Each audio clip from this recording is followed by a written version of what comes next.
So today I'm going to teach you how to make bagels out of a proofed loaf of sourdough.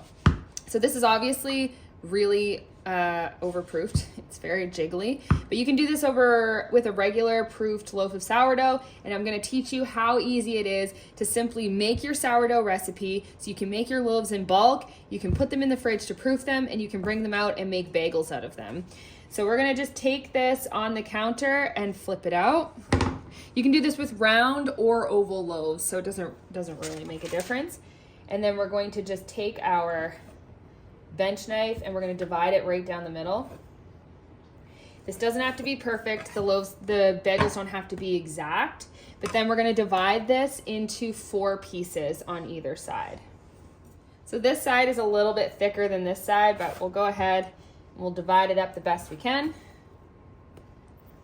These will be a bit smaller than these ones.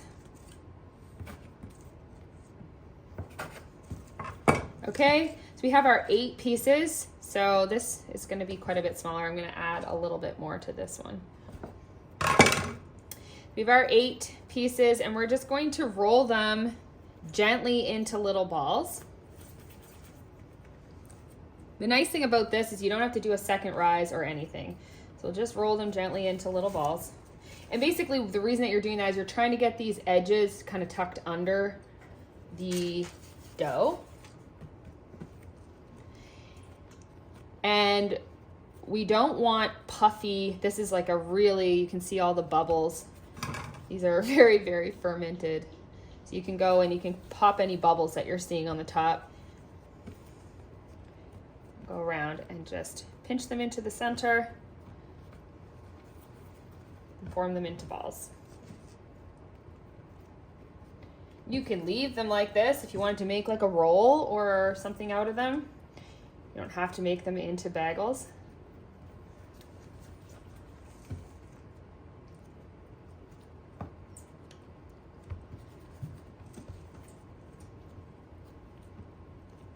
Pinching and rolling.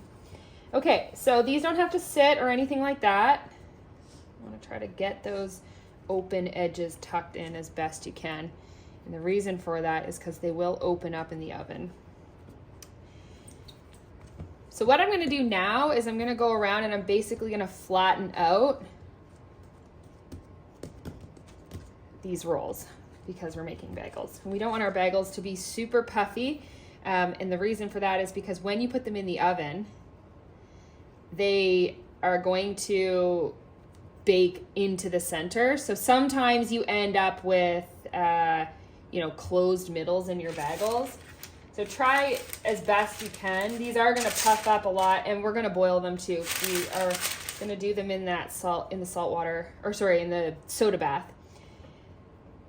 So try to make that middle as big as you can, and don't worry about flattening out the sides. Okay, so we're just going to go through, open up all these rolls.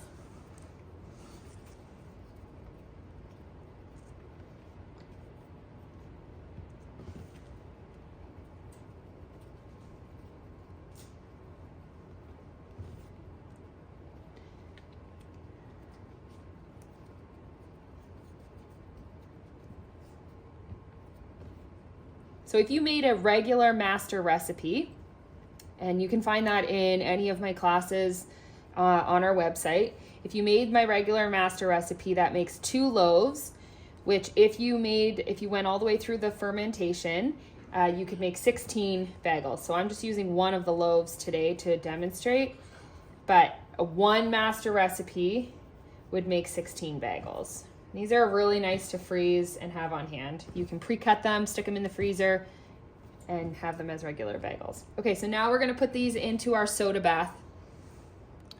Okay, so we brought the water to a boil. This is just 6 to 7 cups of water to about 2 tablespoons of baking soda.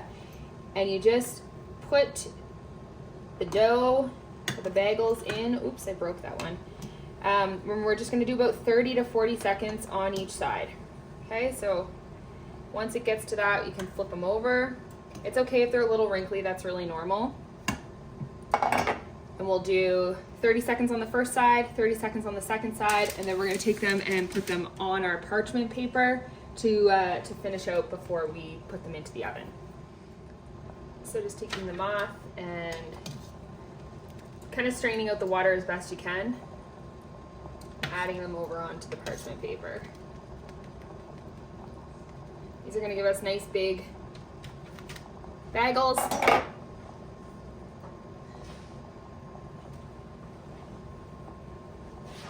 And then just repeat in little batches until you're finished all of them.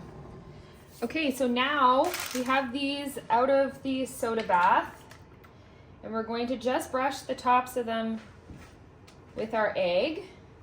So just one egg.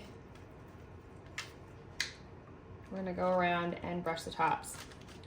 And this just kind of like really gives it that smooth bagel-like surface that we like when we bake them, and it also helps stick whatever toppings you're gonna put on. So we're gonna do an everything bagel.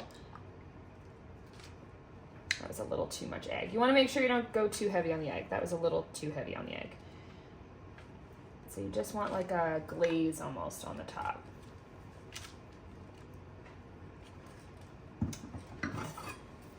And then we're just gonna take our everything bagel seasoning and sprinkle it on the top. You can also put this in a bowl and dip them in it, especially if you're doing something like cinnamon sugar, but I find that this one goes on a lot nicer if we do it this way. You can also just do sesame, you do just salt, some coarse salt. You don't have to worry about anything falling on the parchment paper. That won't hurt your bagels. That'll just toast up when you put it into the oven.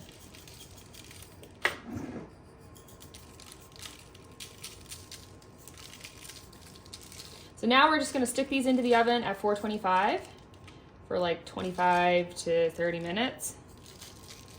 And that's it. And you have bagels.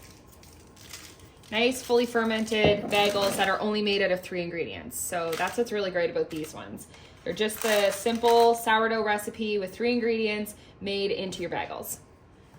So these are them out of the oven, and they're so soft and delicious. So we'll cut into one so you can see the inside. Not the best bagel cutter, but so you want to let them fully cool so that there's no gumminess in the middle of the bagel. So these are still a little warm. We're going to let them cool fully, but about 28 minutes in the oven works really well. Nice open crumb, and they are delicious, toasted, made into like a breakfast sandwich or just with butter.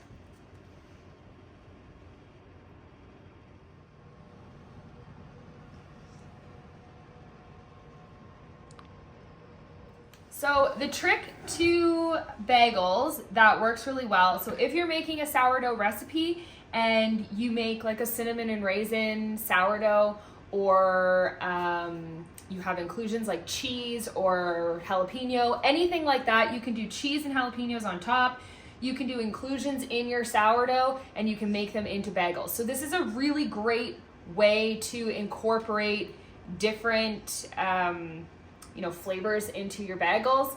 And you can do, you'd have to do 8, I guess, because if you did like a cheese loaf, you'd have to do 8 bagels like that. But you could do 1 loaf as cheese, 1 loaf as cinnamon and raisin, and you could divide them all up and you could have 8 cinnamon raisin bagels, 8 cheese bagels. The sky's the limit. We've done them with cheese on top of the bagels.